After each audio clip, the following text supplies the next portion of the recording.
Greetings everyone and welcome back to 365 Days of Prog. Today we're going to be reviewing Rock Bottom by Robert Wyatt. Hi, my name's Naomi.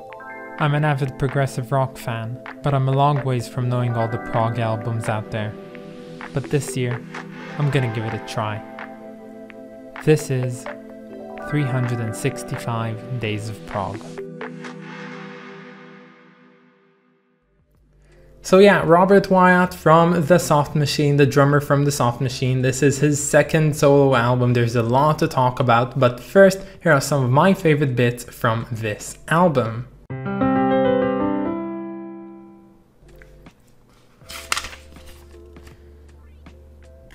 Oh, hi, what are you doing over here? Oh, there's no favorite bits this time. Oh, I'm completely sorry.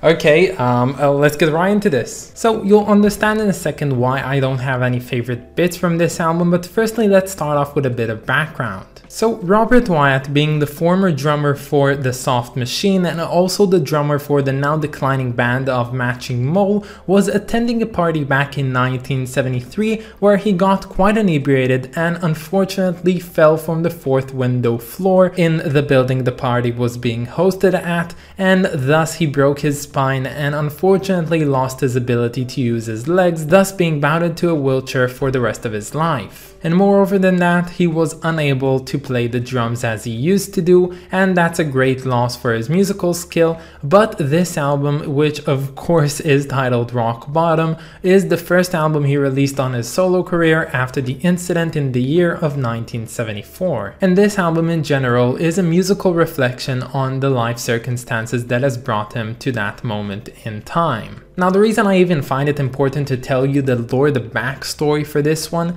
is because sometimes the backstory for an album actually is more than the music itself. The album itself, the entire piece of music, isn't complete without understanding the background to its creation. So let's take for example what's going on right now in the world. So we are approaching the Eurovision 2023 competition and most bets are on Ukraine winning that competition. Now, is the Ukrainian song the best out of all the songs?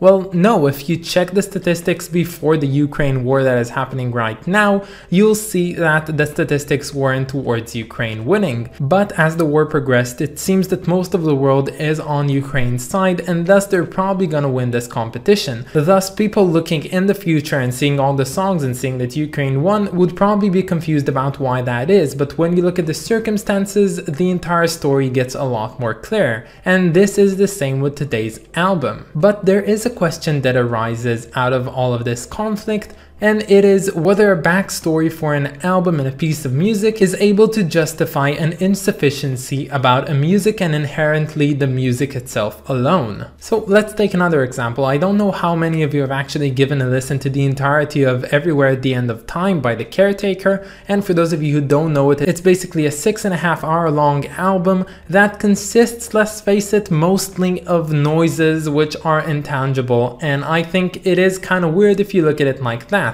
But understanding that the entire backstory and concept of that album is dealing with dementia, what it feels like, you suddenly get a very different feeling towards the music itself, even if inherently it isn't good. And today's album by Robert Wyatt I think is just this case. It's a pretty weak album with a pretty great backstory to rely on. Now, of course, saying that it's a pretty weak album, that's subjective. That's what I think about this album. You might think differently, and you know, that's the thing about different people. We think different things.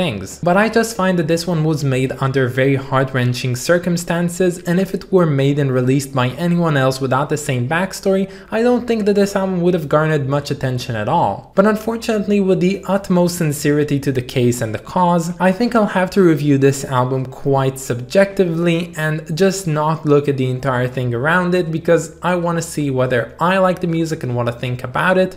And you know, there's a certain limit to which I can actually say, oh, the music is great, great because there's such a great backstory to it, but honestly I will have to say that I didn't enjoy this album all that much. But I would have to say that as a spiritual experience, this album is definitely something. You see the struggle of Wyatt himself having to deal with the unfortunate circumstances he's being caught with, and that's very sad, and I think it does really reflect in the music. To me at least, most of this album really sounds like you're caught in a bad dream and you just can't wake yourself up out of it, and you're sort of struggling with staying in the dream and actually going back into reality, and I think that's a very interesting effect, and it is mostly achieved by dissonance. I find that the melody is trying to be very continuous and very much, you know, stale in many ways, but then you have Robert Wyatt's vocals, which are very dissonant from that. They're very sporadic, they're very noisy, he begs, he wails, he does all kinds of different things in order to try and break loose from his own misfortune. And most of the time the music isn't undisturbed by what he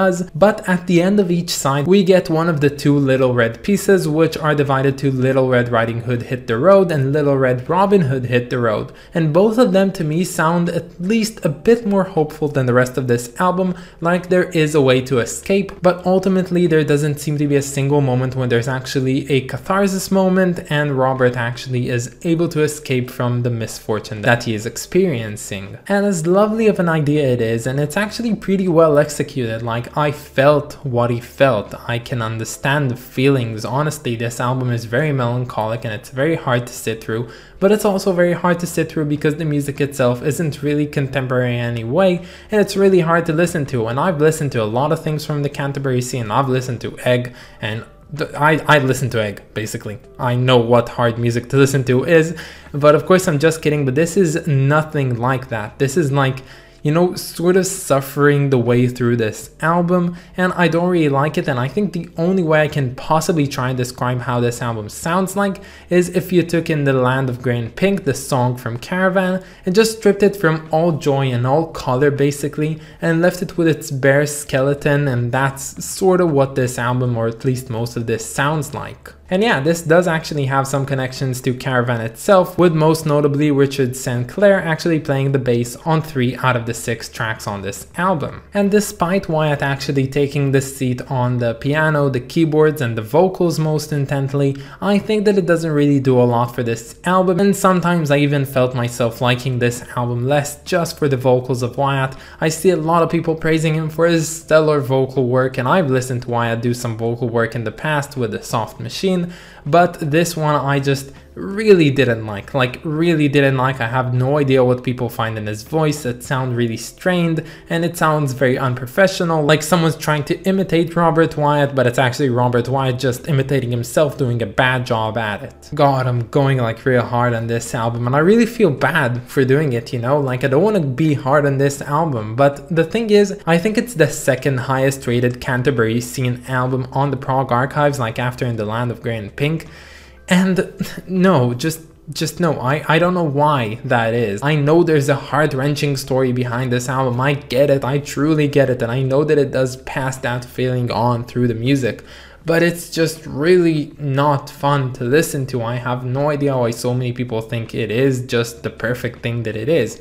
Maybe I'm not getting it. If any of you have anything else to say about this album, I'd love to hear your thoughts down in the comments, because I really couldn't get this album as a whole, but I want to know, I want to see if there is a reason for it being as high as it is on the Prog archives, and maybe it's just something that I'm missing. So yeah, if you have a take on this album, and I know there's many of you in my comment sections that have a lot to say about albums like these, please write down in the comments what you think about this album, and of course I'll read everything and I'll comment, and maybe we can have a good chat about it, so I'll be enlightened.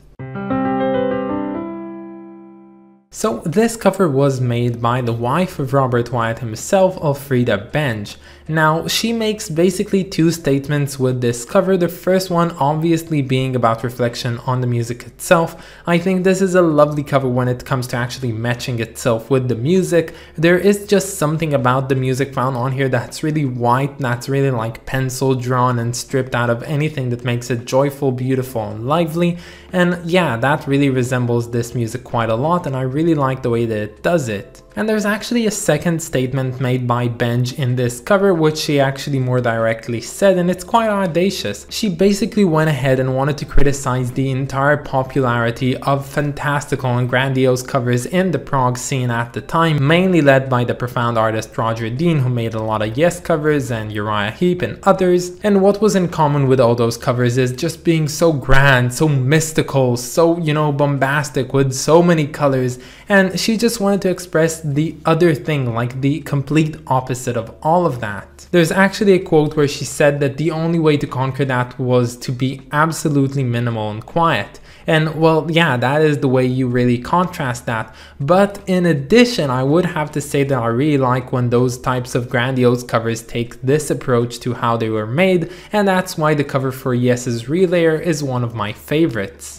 But yeah, when it comes to memorability, I think this one I'll remember just because it is so quiet and simple, much like Elfreda Benj actually wanted it to be. But unfortunately, this album wasn't really a fun ride. I didn't really enjoy listening to it at all. I think it was less than mediocre, and thus it will receive, and I'm really heart-wrenchingly saying this, but it will receive a rating of 4 out of 10. I'm waiting for anyone to tell me otherwise. Honestly, I'm just here waiting for you to tell me why this is better, because I really feel bad about giving Robert Wyatt, the legendary Robert Wyatt, this low of a rating. But that's about it, guys. I hope that you enjoyed this video, and stay tuned for tomorrow because we're going to be listening to If/When by the Tea Club. Of course, I want to thank my lovely supporter over on Patreon, so thank you so much to Clay Walnum. You are the best, and if any of you want to support me over on Patreon, you can find the link down in the description or in my About page. But that's about it, guys. Have a wonderful day, and I'll catch you all tomorrow. Bye, guys.